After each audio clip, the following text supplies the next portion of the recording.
Greetings fellow Wastelanders and welcome to another Fallout 4 settlement building tip video.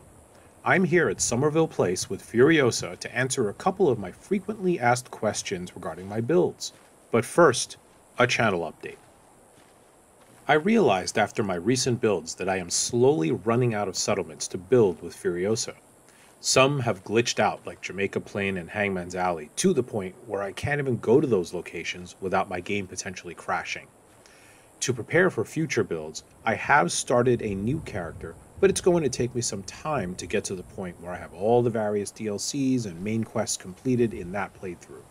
For now, I anticipate creating a few more settlements with Furiosa and some more of these tip videos. I hope you enjoy them. For this video, I am on a PlayStation 5 using the Fallout 4 Game of the Year Edition, which includes all DLCs. While I do have Creation Club creations installed, they do not factor into these tips. I do not use any building mods. Forever and ever, and then stop. This video will focus on two of the most frequently asked questions on my videos. How do I overcome the settlement size limits without mods, and where do I get those lights that can change color? Full credit for the settlement size limit tip goes to the Schooled Zone, who I learned it from when I first started playing this game. Alrighty, let's get started.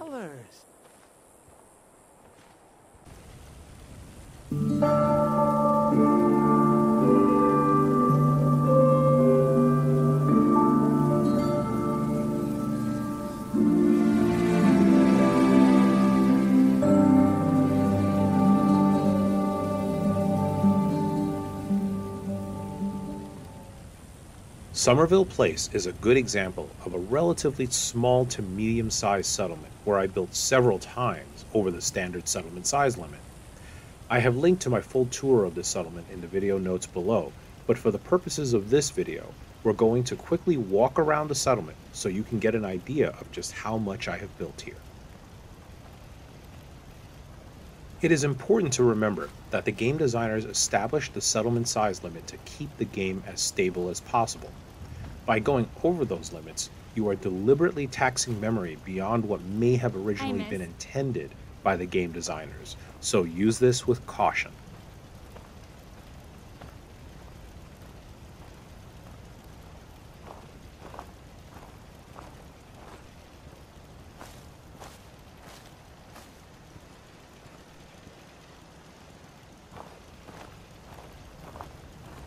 My back hurts, my feet hurts, everything hurts. Good for them. Nice to see them get back on their feet after what happened in Diamond City. Tarberry Bog and wish I'd gone to that.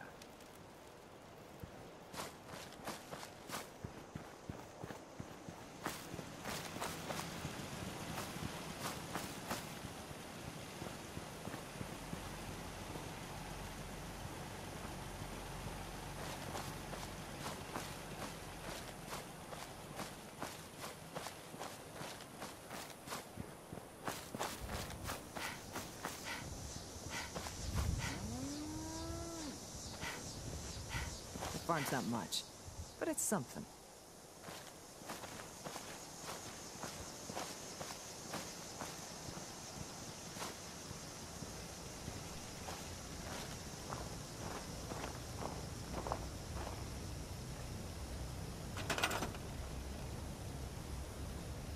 Let's take a look at the settlement size bar.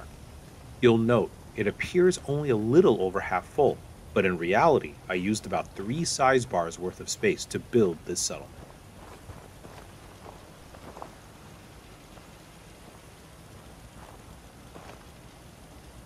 The method we are going to use involves dropping weapons onto the ground and then storing them in the workshop.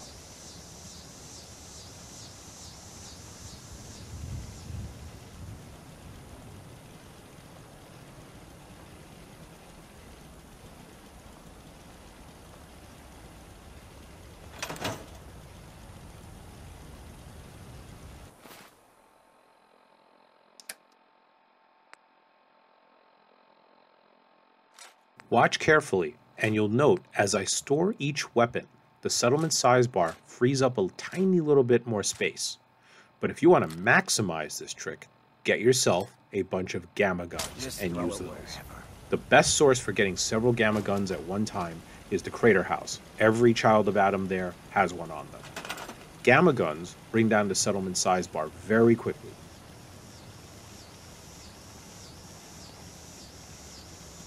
You can achieve the same effect by scrapping weapons, but if you do that, you can't retrieve them from the workshop to do the trick again, and usually you need to do this quite a few times even with gamma guns, so I recommend storing the weapons, not scrapping them.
Oops, looks like I had some additional weapons out here to store. Let's take care of that.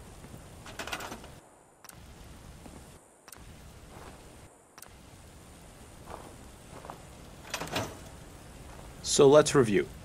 To bring down the settlement size bar without mods, you want to drop weapons on the ground, then go into workshop mode, and store the weapons in the workshop, rinse and repeat as needed. Alright, let's move on to our next tip.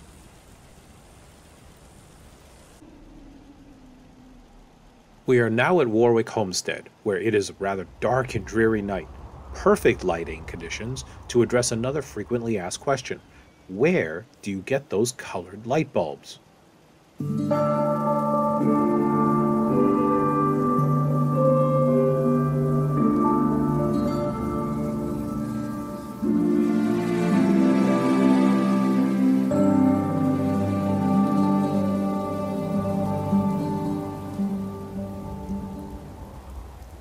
The colored light bulbs are called cycling lights. and they are part of the Contraptions Workshop DLC. Alright, let's get to it. I've set up a prefab shack for us to work in. Inside, we have a generator hooked up to a conduit and a light so we can see what we're doing.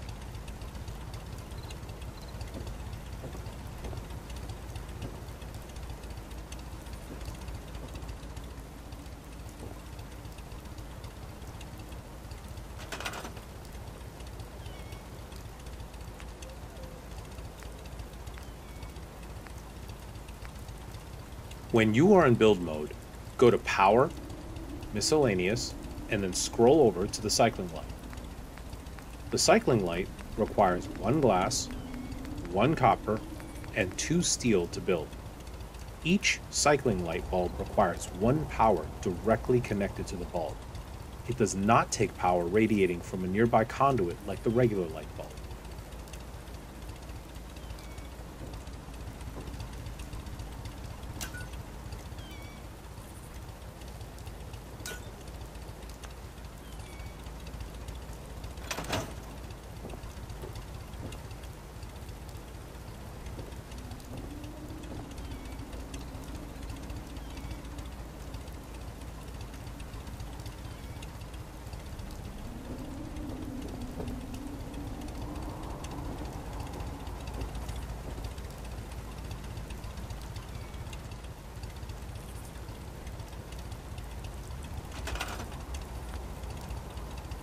First, we're going to directly connect the lights to a conduit.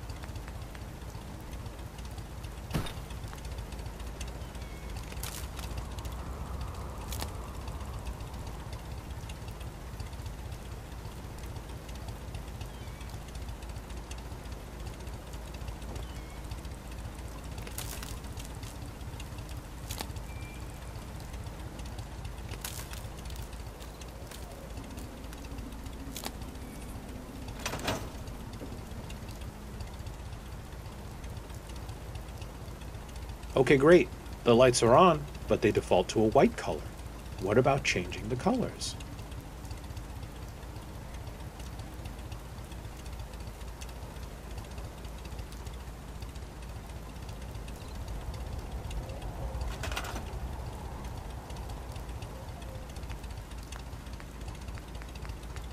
The first method we can use to change the colors on the bulbs is hooking the bulbs up to a terminal.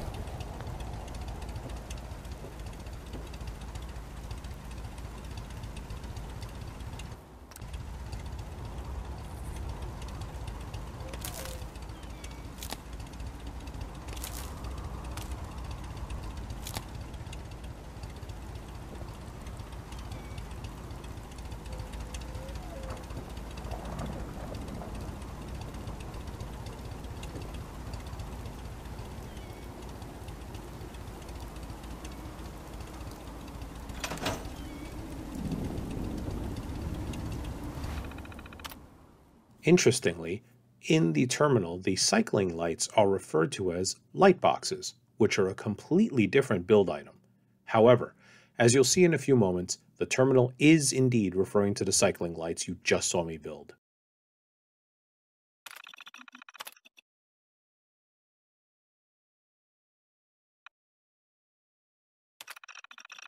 Here, you can see all the colors available. Then each individual color has 3 brightness settings.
If you wish, you can also have the terminal randomize the colors. Let's do it a few times and see what we get.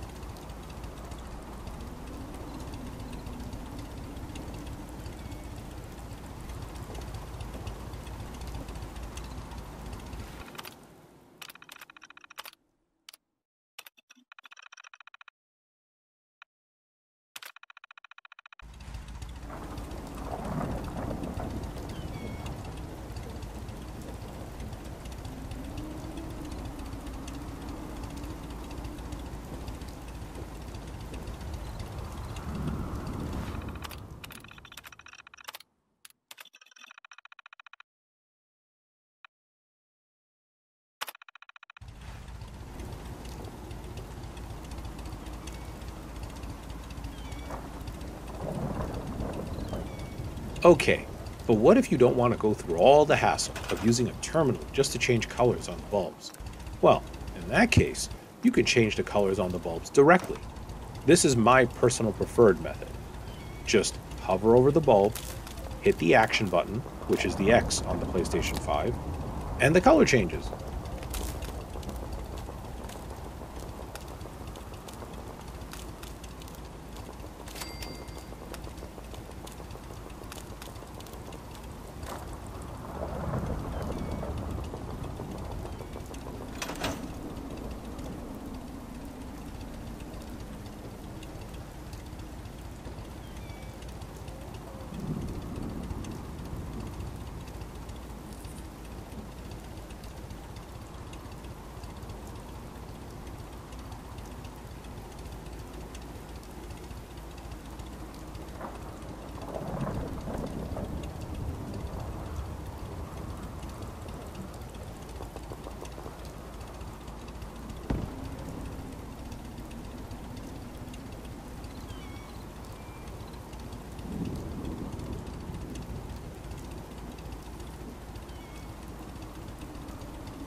Even though these bulbs are connected together, you can set their colors independently. This allows you to create some wonderful color combinations which really create different moods in your settlements. For you advanced builders, you can also use the Wi-Fi glitch on these bulbs. I have linked to the School Zones video on the Wi-Fi glitch below in case you're not familiar with it.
So let's review.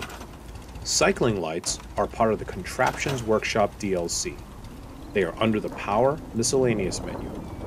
Each requires 1 glass, 1 copper, and 2 steel to build. Each one also requires 1 power to light up. You can change the colors by either using a terminal or using the action button on them directly.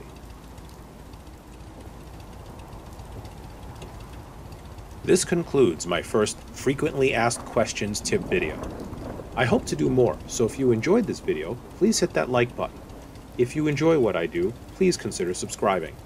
Kind comments are always appreciated. Special thanks to my patrons on Patreon who support my activity on Ben's World of Transformers and allow me to create these videos. Until next time, stay safe in the Wasteland.